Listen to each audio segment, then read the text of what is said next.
Hi, I'm Dr. Samia Naz. I'm a GP trainee in East of England Deanery and I'm sharing my AKT journey. I recently passed my AKT October 2023 attempt. It was my first attempt and I scored 82%. I feel it is useful to share my experience with GP trainees who are planning to take AKT, as I had also been reading through trainees' personal experiences, which helped me to modify my journal learning journey. So here you go. So, how it started. I was aware right from the start of my GP training that AKT is a challenging exam and needs focused revision. During my ST1 and ST2 years, I engaged in GP placements and I realized that it involves a distinct approach to practicing medicine as compared to hospital medicine. So this table is copied from York and Humber Deanery website. It compares the hospital medicine working ethos and general practice way of working. The applied knowledge test, as RCGP explains, is a computer-based assessment and it tests the knowledge behind independent general practice in the UK within the context of the NHS. I had been looking through AKT curriculum and attending deanery teachings, which gave me an idea about the exam and curriculum areas to focus on. I also assessed my weaker areas in curriculum and started some reading early on. However, my organized AKT preparation started 4 to 5 months before exam date.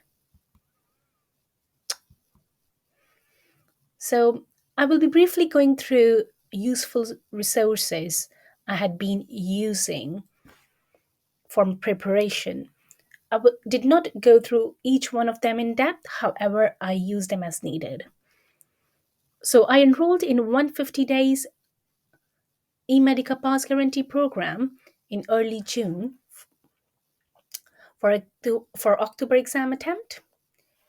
So, what eMedica does is it sends an alternate day task, which includes a reading task from Oxford Handbook of General Practice and a set of 20 questions. So initially, I found e-medical questions very challenging and very demotivating as well. However, I looked up for those topics in NICE's guidelines and spent some time reading before doing any questions. And I made my own study plan, which was running parallel to the e-medica tasks. I also had subscription for passmedicine.com and I found high yield textbook from Past Medicine very useful as it has summarized tables and summaries. GP self-test had been my top favorite, especially in the last few months before exam. I would say the last month. So I actually printed the total question list from GP self-test website and I tried to do all questions which were available. Um, Interestingly, I found that GP self test has questions around topics which are published in Innovate Journal, and usually there is a link below answer description. So I tried reading through those topics from Innovate Journal. I had been reading NICE's guidelines and summarizing in my own notes about different topics such as diabetes management, heart failure management, and hypertension. I also had subscription for BMJ on examination, which I use to test my knowledge now and then. I had been discussing topics with my friend on Teams, and I feel um, that while studying with a study partner, it significantly boosts your confidence and motivation. It is also important to remember that working in different placements in hospital and GP surgeries, we learn different protocols based on local guidelines. However, AKT tests your knowledge based on national guidelines. So, hence, it's crucial to update your knowledge according to national guidelines. I was fortunate enough to be offered a deanery sponsored course by NB Medical Education earlier this year. A paper booklet was sent ahead of course, which had some good summaries about hot topics and recent updates in NICE guidelines. I was also offered a Red Whale course, Knowledge Update,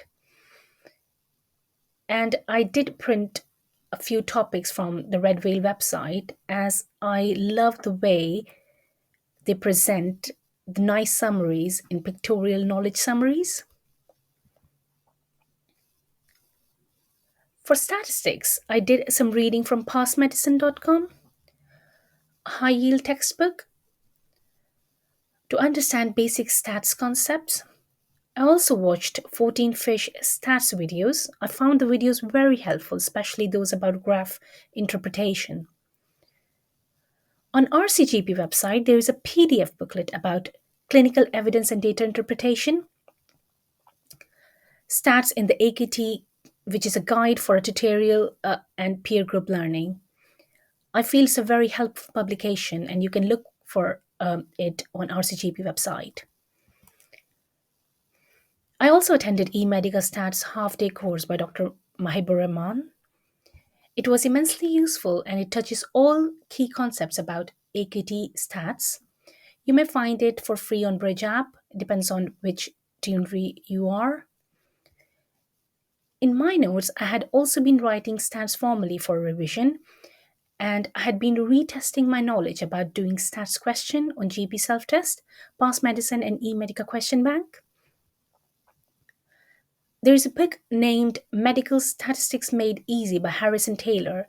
It's a very useful book as it has all the definitions about basic stats concepts. Health Informatics and Administration. I attended a half day eMedica course, and I found that eMedica admin booklet, which was sent ahead of the course, was very helpful. I further tested my knowledge on GP self test and did some more reading around my weaker areas. I must say, Past Medicine also has some very good summaries about DVLA guidelines.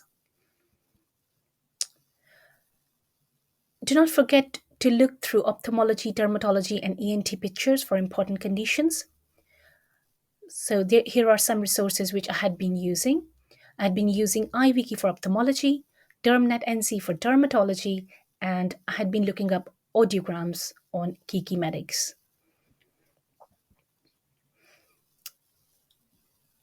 I also use BNF and patient info professional articles as references as needed. Last but not least, Chapter 1 to 5 of Oxford Handbook of General Practice covers important admin topics. There's a Kindle version available on Amazon. So if you have enough time in hand, I would say just go through those chapters.